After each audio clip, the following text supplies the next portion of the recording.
자, 앞으로 이제 우리가 2달 동안 요 기본 강의를 함께 공부하게 되었습니다. 자, 요번 강의가 이제 무료 강의로 이벤트성으로 개설됐는데, 이게 무료 강의가 문제가 뭐냐면요, 여러분들이 돈을 안 냈기 때문에 이 뭐라 그래야 되나, 이 자율적으로 스케줄 조절을 하시죠, 많이들. 그러시면 안 됩니다. 이게 무료 강의더라도 여러분들이 열심히 나와주시고 들어주시고 이러셔야지 저도 열심히 또 강의를 할 거고 그래야 또 여러분들이 내년에 1차 시험 합격할 수 있는 어떤 기반이 마련이 됩니다. 그러니까 당부를 드리겠습니다. 첫날 첫 시간부터 꼭 빠지지 않고, 물론 이제 천재지변, 며칠 전에 엄청 비가 왔죠. 어제도 비가 왔고 이러는데, 그런 천재지변은 모르겠지만 그렇지 않다라고 한다면 꼭 나와서 강의를 들으시고 정리하시도록 이렇게 당부를 드리겠습니다.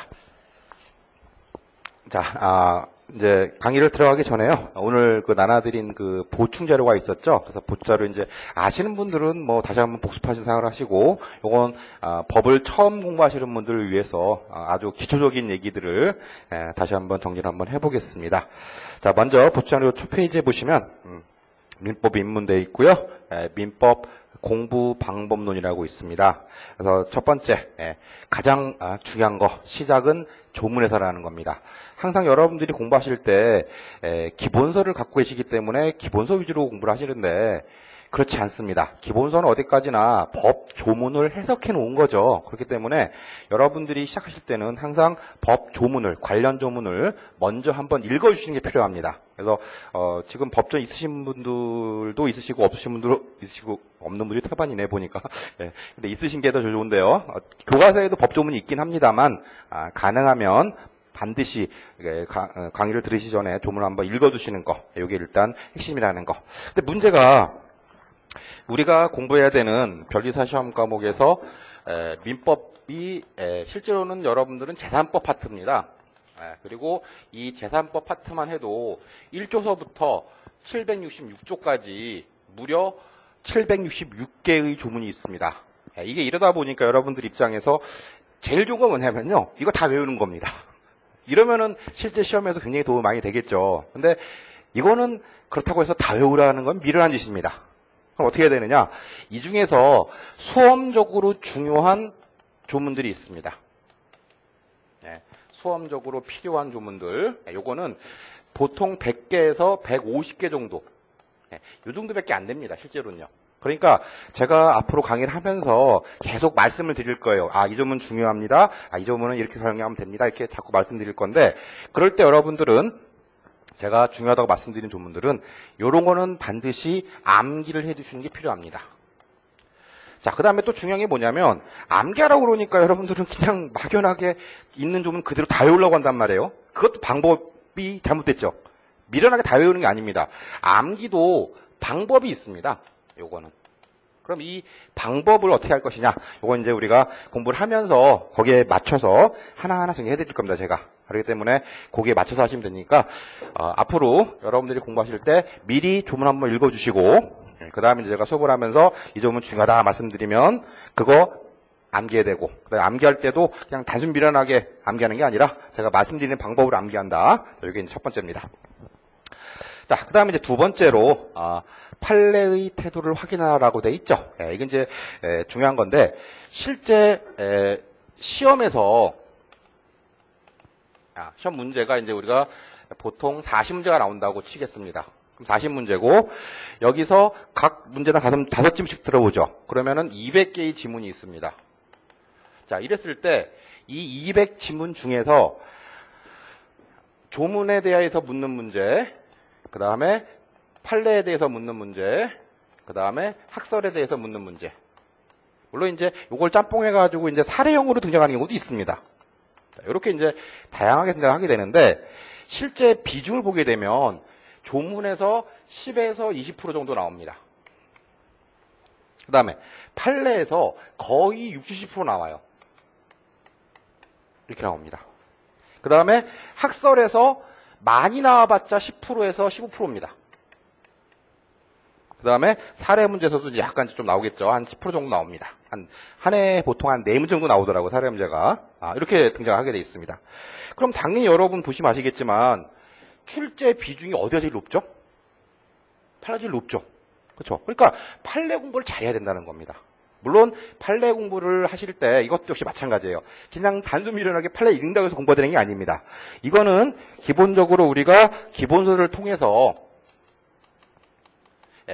조문을 확인을 하고 그 다음에 이제 내용에 대해서 강의를 듣고 이런 걸 기초로 가지고 이게 실제 현실에서 어떻게 적용되고 있는가라는 부분이 나오게 돼 있습니다. 그래서 판례를 공부한다는 얘기는 기본 강의를 통해서 어떤 내용을 이해한 다음에 이것이 우리 현실에 어떻게 반영되고 있는가 이걸 확인하는 거고 이거는 실제 사례입니다. 사건이에요. 실제로 사건.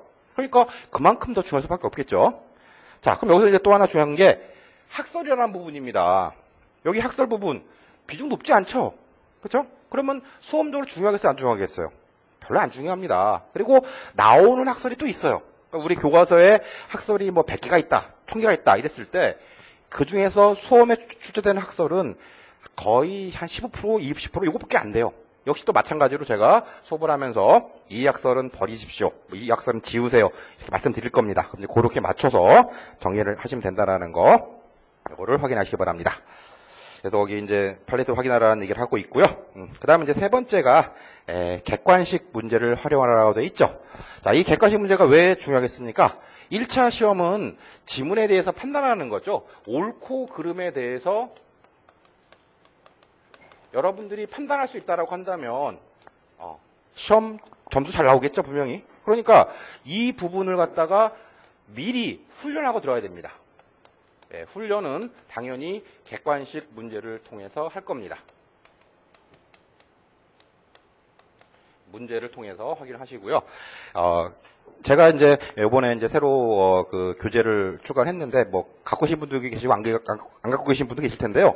요 기본서 곁에 두고 보는 기출지문이라고 책이 있습니다. 자, 이 책을 통해서 제가 강의를 하면서 이제 가끔씩 확인할 겁니다. 그래서 이제 공부를 하면서 같이 볼 테니까 요 문제집을 통해서 반드시 훈련하셔야 됩니다.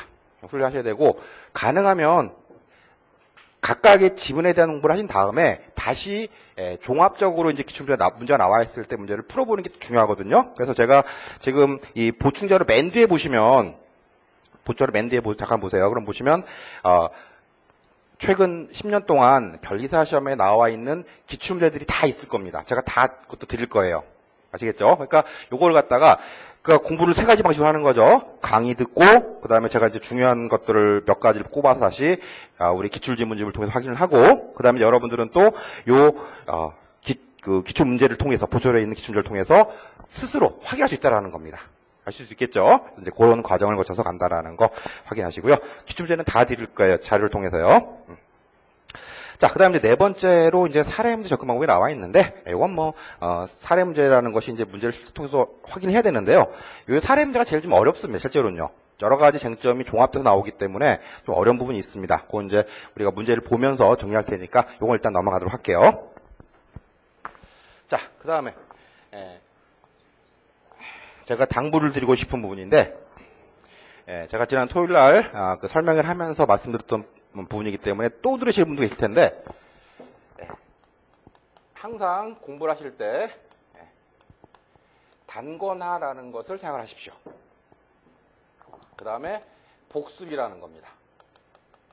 이 두 가지가 시험을 빨리 끝내기 위해서 1차 시험을 빨리 합격하기 위해서 가장 필수적인 어떤 방법론을 생각을 합니다. 자, 단권화라는 건 무슨 얘기냐? 여러 가지 교재들이 있죠. 교재는 아주 여러 가지가 있습니다. 기본서도 있고, 뭐 요약정리집도 있고, 판례집도 있고, 문제집도 있고, 다양하게 있거든요. 그럼 그 다양한 자료들을 갖다가 곳곳에 분산시켜 놓게 되면 어떻게 됩니까? 아무래도 공부할 때 부담이 많이 되겠죠. 그러니까 당연히 이 여럿의 교재를 갖다가 하나의 교재에다가 모두 모으는 겁니다. 한 교재에다가. 이게 단권화라는 거, 일단 기본적인 개념은. 물론 여기에서 가장 점지가 될 거 하나, 제가 강의를 하겠죠. 그러면 이제 이 강의 내용에 대해서 여러분들이 듣고 이해하고 정리하는 겁니다. 그래서 강의 내용을 역시 또 정리를 해가지고 여기다가 포함을 시켜야 됩니다. 제일 여기서 이제 핵심은 이겁니다. 강의를 갖다가 여러분들이 기본서에다가 그냥 한